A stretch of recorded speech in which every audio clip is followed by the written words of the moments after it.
Hello students. आज के इस वीडियो में हम बात करेंगे ई कोलाई बैक्टीरिया की।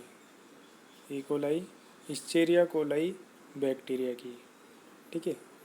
इसकी जो फैमिली में होती है वो होती है एंट्रोबैक्टीरियासी फैमिली। ठीक है। इसका स्पीसीज होता है ई कोलाई बैक्टीरिया। तो जो ई कोलाई जो बैक्टीरिया होता है वो एक तरह का नॉर्मल फ्लोरा होता है। इट मीन्स वो हेल्दी पर्सन की बॉडी में प्रेजेंट होता है। नॉर्मल फ्लोरा किसको बोलते हैं कि हमारी जो हेल्दी पर्सन्स होते हैं उनकी बॉडी में अलग अलग टाइप्स के बैक्टीरियाज प्रेजेंट होते हैं जो किसी भी तरह का इफ़ेक्ट शो नहीं करते बॉडी में। ठीक है। बट किसी कंडीशंस की वजह से जब बॉडी की जो इम्यूनिटी पावर है वो डिक्रीज़ हो जाए, जो इम्यून रेजिस्टेंस पावर है अगर वो लो हो जाए, तो उस टाइम पर वो नॉर्मल फ्लोरा कैसे हो जाते हैं, पैथोजेनिक कंडीशन में कन्वर्ट हो जाते हैं। और पैथोजेनिक होने के बाद में वो अलग अलग टाइप्स के इन्फेक्शंस कोज कर सकते हैं। तो ये जो ई कोलाई जो बैक्टीरिया होता है जनरली हेल्दी पर्सन्स की इंटेस्टाइन के अंदर प्रेजेंट होता है। ठीक है। E coli bacteria healthy person की, नॉर्मल हेल्दी पर्सन की इंटेस्टाइन के अंदर प्रेजेंट होता है। ठीक है, एज ए नॉर्मल फ्लोरा के रूप में। अब यहाँ पर हम जैसे इस फर्स्ट पॉइंट के अंदर लिखा हुआ है E coli bacteria normally live in the intestine of healthy peoples and animals. ठीक है। अब इसके बाद में हम बात करते हैं कि most variety of E coli are harmless और कोज रिलेटिवली माइल्ड डायरिया। जो ई कोलाई जो बैक्टीरिया होता है उसके अलग अलग टाइप्स के डिफरेंट टाइप्स के स्ट्रेन्स देखने को मिलते हैं। ठीक है। अलग अलग टाइप्स के स्ट्रेन्स देखने को मिलते हैं। जो ज़्यादातर जो स्ट्रेन्स होते हैं, ज़्यादातर जो वेराइटीज़ होती है ई कोलाई बैक्टीरिया की वो कैसी होती है, हार्मलेस होती है। ठीक है। मतलब कि या तो वो किसी भी टाइप्स का इन्फेक्शन कोज नहीं करेंगे या जो भी वो इन्फेक्शन कोज करते हैं उसके अंदर माइल्ड सिम्टम्स दिखाई देंगे। जो ई कोलाई जो बैक्टीरिया होता है जनरली डायरिया की कंडीशन क्रिएट करता है, तो वहाँ पर ज़्यादातर ई कोलाई बैक्टीरियाज क्या करेंगे, माइल्ड डायरिया कोज करेंगे। कैसे होते हैं, हार्मलेस होते हैं। But a few particularly strains can cause severe abdominal cramps, bloody diarrhoea and severe vomiting. But कुछ फ्यू पर्टिकुलरली स्ट्रेन्स, कुछ ऐसे सेलेक्टेड स्ट्रेन्स ऐसे होते हैं जो सीवियर कंडीशंस क्रिएट करते हैं। ठीक है। ज़्यादातर ई कोलाई के स्ट्रेन्स एक माइल्ड डायरिया या माइल्ड सिम्टम्स शो करते हैं, इफ़ेक्ट करते हैं। बट कुछ ऐसे पर्टिकुलरली स्ट्रेन्स होते हैं जो बॉडी के अंदर सीवियर सिम्टम्स जनरेट करते हैं, जैसे कि severe abdominal cramps, bloody diarrhoea, diarrhoea के अंदर जो फीकल मटेरियल एक्सक्रीट होता है उसके अंदर ब्लड शो होता है, and severe vomiting. GI tract से रिलेटेड सीवियर सिम्टम्स वहाँ पर दिखाई देते हैं। किसकी वजह से, कुछ particularly strains of E coli bacteria.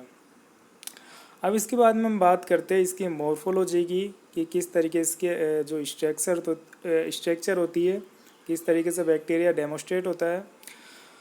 तो फर्स्ट ये कैसा होता है, ग्राम नेगेटिव बेसिलाई होता है, रोड शेप का होता है, ग्राम नेगेटिव होती है इसकी कैरेक्टरिस्टिक। शॉर्ट होता है, नॉन स्पोरिंग होता है, स्पोर्स का फॉर्मेशन नहीं करता है। नॉन कैप्सुलेटेड होता है, इट मीन्स कैप्सूल्स वाली जो स्ट्रक्चर है वो यहाँ पर देखने को नहीं मिलती है। इसके डायमीटर की बात करें तो रोड शेप का है, बेसिलाई है, तो 2 to 4 माइक्रोमीटर लॉन्ग होता है एंड 0.5 to 0.7 माइक्रोमीटर वाइड होता है। ठीक है। ये होती है इसकी diameter. Most strains are motile with the single flagella. इसके जो ज़्यादातर जो स्ट्रेन्स होते हैं वो कैसे होते हैं, मोटाइल होते हैं, मतलब कि मूवमेंट कर सकते हैं। ठीक है।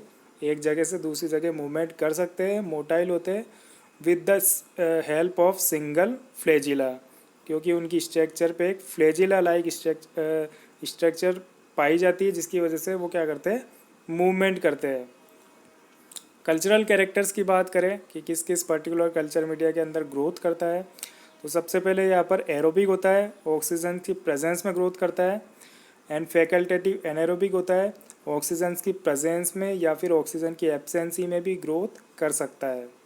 ठीक है, growing on simple media, simple medias के अंदर ग्रोथ करता है। ऑप्टिमम टेम्परेचर किसकी बात करें, अबाउट 37 डिग्री सेंटीग्रेड, कि किसी भी कल्चर मीडिया के अंदर जब हम इसको रखेंगे तो वहाँ पर एक ऑप्टिमम टेम्परेचर सेट किया जाता है। उस टेम्परेचर पे क्या करता है, बैक्टीरिया ग्रो करता है, उसको इंक्यूबेट करवाया जाता है। उसके बाद में इंक्यूबेशन के बाद में उसकी कॉलोनीज दिखाई देती है वहाँ पे बैक्टीरिया की।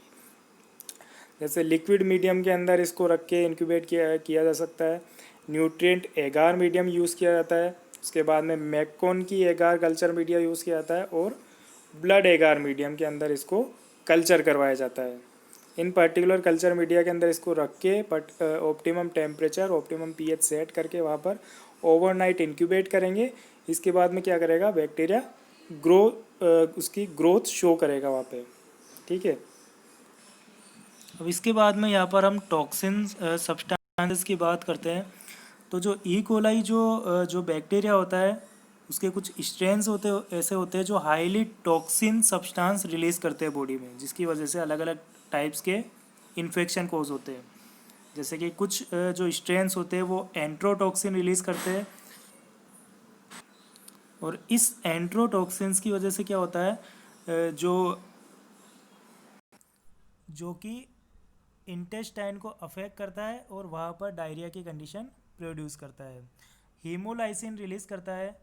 हीमोलाइसिन मीन्स कुछ ऐसे टॉक्सिन सब्सटेंस रिलीज़ करता है जो कि क्या करता है, जो हमारे ब्लड के अंदर जो आरबीसी होती है उस आरबीसी को डिस्ट्रॉय कर देता है। एंड वीरोसाइटोटॉक्सिन, ये भी एक तरह का जो टॉक्सिन सब्सटेंस होता है जो कि क्या करता है, जो इंटेस्टाइन होती है और जो जीआई ट्रैक्ट की जो एंडोथेलियल सेल्स होती है उनको क्या करता है, डिस्ट्रॉय कर देता है। ठीक है, तो ई कोलाई जो बैक्टीरिया होते हैं उसके अलग अलग टाइप्स के स्ट्रेन्स देखने को मिलते हैं। कुछ स्ट्रेन्स ऐसे होते हैं जो कि हार्मलेस होते हैं या फिर लेस सीवियर सिम्टम्स क्रिएट करते हैं बॉडी में, कम सीवियर होते हैं। बट कुछ ऐसे स्ट्रेन्स होते हैं जो हाईली टॉक्सिक होते हैं। ठीक है, वो क्या करते हैं, एक सीवियर सिम्टम्स या सीवियर कंडीशन क्रिएट करते हैं बॉडी में, जैसे कि डायरिया की कंडीशन क्रिएट करते हैं, या फिर जो यूटीआई होता है, यूरिनरी ट्रैक्ट के अंदर इन्फेक्शन कोज करते हैं मोस्ट कॉमनली। तो इस तरीके से जो ई कोलाई जो बैक्टीरिया उसके होता है वो अलग अलग जो उसके स्ट्रेन्स होते हैं वो अलग अलग टाइप्स की, डिफरेंट टाइप्स की कंडीशन बॉडी में क्रिएट करते हैं। ठीक है, और ये जो कुछ टॉक्सिन्स है जैसे एंट्रोटॉक्सिन्स है, हीमोलाइसिन है, वीरोसाइटोटॉक्सिन से, ये क्या करते हैं, ये टॉक्सिन सब्सटेंस रिलीज कर होता है ई कोलाई बैक्टीरिया से, और ये क्या करता है, इंटेस्टाइन को, आरबीसी को, या जो एंडोथेलियल सेल्स होती है उनको डिस्ट्रॉय कर देता है। ठीक है, उनको अफेक्ट करता है, जिसकी वजह से बॉडी में सिम्टम्स दिखाई देते हैं। अब इसके बाद में जो हम इसकी पैथोजेनेसिस की बात करेंगे वो हम नेक्स्ट वीडियो में बात करेंगे। उसके अंदर किस तरीके से जो अलग अलग टाइप्स के जो ई कोलाई बैक्टीरियाज होते हैं उनकी अलग अलग टाइप्स की जो मैकेनिज्म होती है, क्या क्या कंडीशंस क्रिएट करते हैं, उसके बाद में इसके लेबोरेटरी डायग्नोसिस की बात करेंगे। तो यहाँ पर था इसका इंट्रोडक्शन, ई कोलाई बैक्टीरिया की मोर्फोलॉजी, उसका कल्चरल कैरेक्टर्स और टॉक्सिन सब्सटेंसेस। ठीक है, अगर आपको इस वीडियो में समझ में आया हो तो मुझे लाइक करके कमेंट करके बताना। Thank you.